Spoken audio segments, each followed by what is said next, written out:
Hello my olives, welcome back to my channel. It's been ages and we have a lot to catch up on, so grab your tea, grab your water, grab your juice, grab your matcha, whatever it is, and let's catch up. I've been neglecting my YouTube channel, I'm so sorry. I think my last vlog was 4 months ago and that was when I was very early on in my pregnancy and I was keeping it a secret from you guys. So if you go back and watch that vlog, you can kind of see I'm wearing clothes that don't show the bump too much. Like I was wearing overalls and like the dress I chose was baggy around the belly, but there's no hiding it now. I'm very pregnant and I'm sitting on a bouncy ball because that's good for your hips and it like helps me with my posture and it's better for the baby. I'm officially 29 weeks pregnant, which is crazy. It's gone so quickly. I've got all your questions screenshotted on my iPad, so I will go through your questions. I put a question box on Instagram. I'll go through all the pregnancy questions and then I have also some other general catch-up questions. Before I get into this video, I just want to say I will be talking about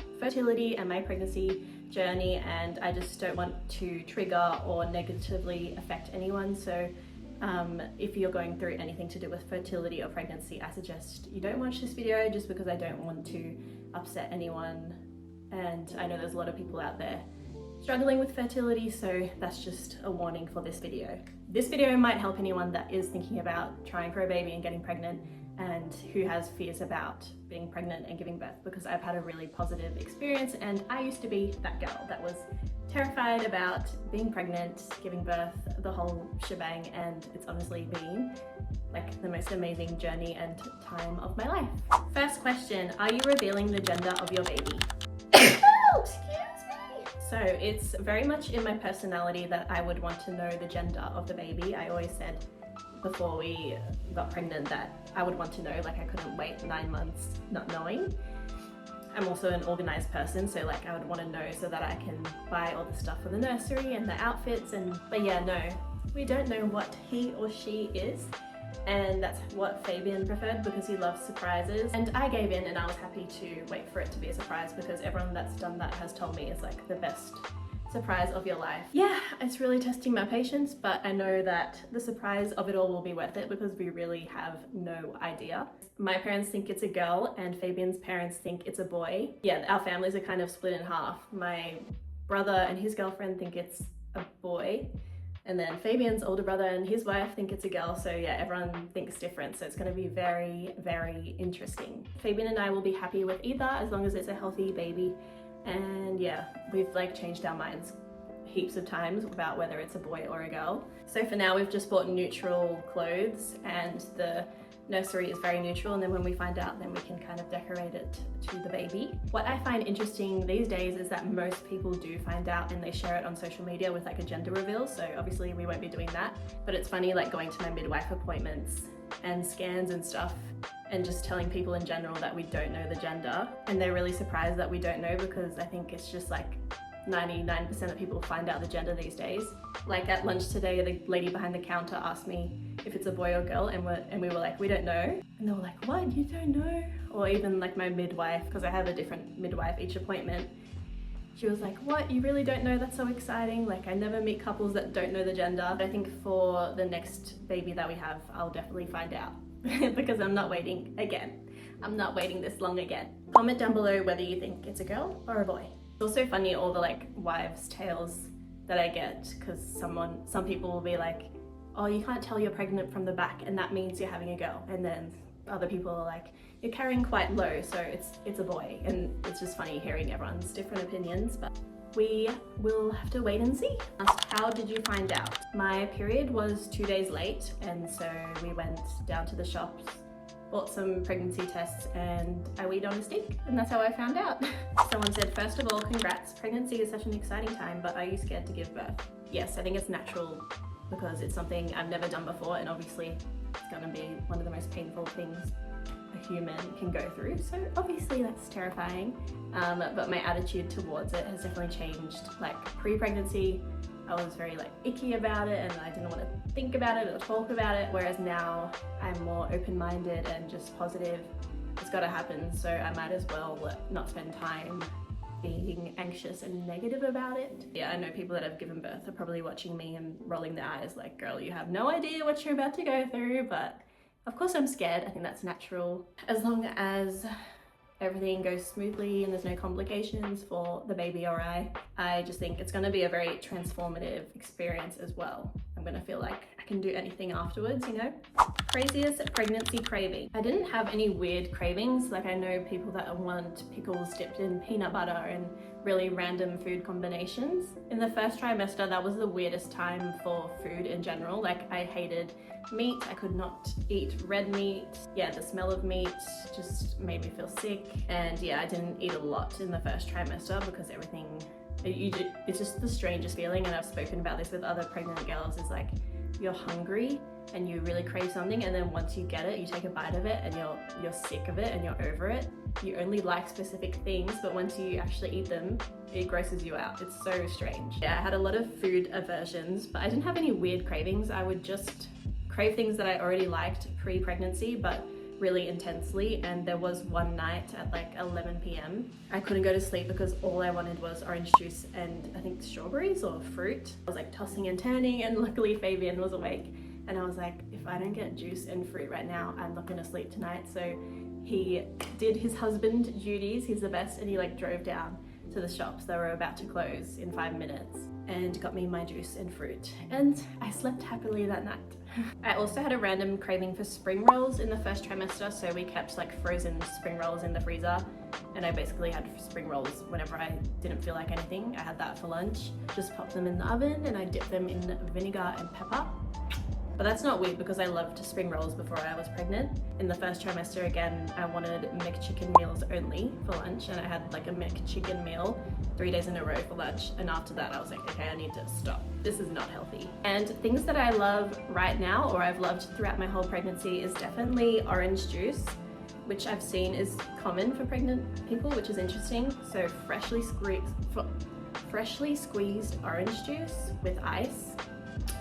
Like the best thing ever. But I also loved that before pregnancy. So do we have names picked out? Yes, we have one full name for a girl and one full name for a boy already picked out. We've never had a big list, mainly because Fabian's very picky with names. I'm more like open-minded to different styles of names. But yeah, I was thinking we should get a backup name for each, just in case when we see the baby, like the name doesn't suit them, which I've heard has happened. My parents said that we should have a backup because they had one name in mind for my brother, and then when they saw him, they changed it. Pregnancy symptoms that I did not know about. Probably the one that scared me the most was like how your breathing changes and your heart rate. So in the first trimester, it's like I remember the moment that my heart just suddenly got really fast and I was just resting. And that became my new resting heart rate. And I was like timing my heart and asking if it was normal and just getting anxious about that. And now I'm so used to it, and like the way I breathe is so much more intense even when I'm just resting. And even talking to you guys right now, I'm like out of breath. My nose isn't blocked, but it sounds like it is. Just the way you breathe, it's just so different. And it gets worse each trimester, your resting heart rate, it gets so much quicker. Like I'll be lying on the couch trying to fall asleep and my heart's just like, it makes sense because your body is just doing overtime and working really hard and pumping more blood throughout your body. Nosebleeds, I got a couple nosebleeds, and apparently that's a symptom of pregnancy. I think the blood vessels in your nose can become sensitive and swollen, and that leads to nosebleeds, so that's a new one. Overall, I've been pretty lucky with like negative symptoms. The first trimester was definitely rough, but I know people that have had it worse and are vomiting every day and really going through it, so I really can't complain. And overall, I've enjoyed being pregnant, so I know I'm very lucky to be able to say that, but I'm just saying that for people that were scared like me about being pregnant, that you could actually have a really beautiful experience. Has there been any rib pain or general discomfort sleeping, normal everyday activity, etc.? So for sleeping, my pregnancy pillow is the best thing I have ever bought, and I've seen a lot of other ladies talking about how obsessed they are with this pillow. This pillow not only helps like my hip, back and belly support, but it literally cured my neck pain. I had like chronic headaches for a long time, and that was because of my neck, and we figured out that it was the pillow that I was previously sleeping on, and I would just get like neck pain and headaches all the time. I was popping Panadol heaps. It helps align your posture more and you sleep on your side. And yeah, I haven't had a headache in so long, and I haven't had to take Panadol, so I highly recommend this pregnancy pillow for my girls that suffer with not even just pregnancy pain, but like posture, neck pain. It's the best thing ever. I can't sleep without it now. So yeah, that definitely helps with all those kind of aches and pains and getting you a more comfortable sleep. I've been sleeping pretty good because I love my sleep, but yeah, last night the baby was actually kicking so much harder, so I know it's just gonna get stronger and stronger, and it actually woke me up, like whereas other nights I've been able to sleep through the kicks, but the kicks woke me up last night and I was like, baby is getting stronger. No rib pain yet, but I know as the baby gets bigger, they're gonna kick and put pressure against the ribs. So that's something to look forward to. And then with everyday activity, my feet get really sore and swollen. So I've been trying to wear like supportive sneakers, even just around the house when I'm cleaning and stuff, because being flat-footed, it definitely makes it worse. So like adding some support in your feet will help the blood flow. And I've also bought compression socks to wear just around the house as well to like help lessen the swollen, sore feeling. Then because I'm getting bigger and bigger, like bending down and picking things up is obviously just annoying these days. And also getting up off the couch and stuff like that. I've been trying to stay active and do like stretches on this bouncy ball and do a lot of hip stretches, lower back stretches, and just kind of keep my body as loose and stretched as possible to avoid any like tightness. What has been the best thing yet about pregnancy? Love you so much, by the way. Oh, thank you.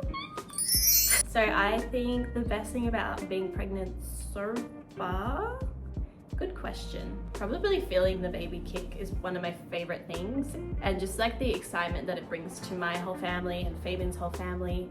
It's just like such an exciting time, and talking about it is just so fun and enjoyable. And I don't know, I've loved being like styling new outfits to suit the bump and just talking about it with Fabian. It's just like the most exciting time of our lives, and because it's our first one, we have no idea what's coming, and you can either choose to be positive or negative about that, but I've just had such a positive pregnancy overall. Also seeing the ultrasound scans of the actual baby, that's probably been my favorite part as well. It's just like the most unreal, surreal feeling. It makes you appreciate your body and what it can do. It's honestly like a miracle.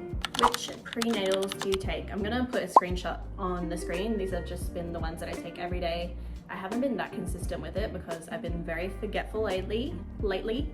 Baby brain, it's a real thing, and I haven't been that consistent, but with the first trimester and like the first half of the second trimester, I took it every day. The Elevate ones, that's just what my doctor prescribed me. Is the nursery all set up? It's pretty much done. I've been pretty organized. If you guys are interested in like me doing like a baby haul nursery setup thing, I can do a video on that. Like I said, we don't know the gender, so it's very neutral, and then I will decorate once we know the gender. We've got a bassinet, a changing table, a changing pad. We've got lots of clothes, plenty of clothes, because Fabian and I's birthdays are pretty close together, October and November, and we just asked for baby stuff for our birthdays, so that helped a lot. We've got a rocking chair, we've got books, picture books, what else? Call it like a bouncer, a portable bouncer. We've got our car seat, pram.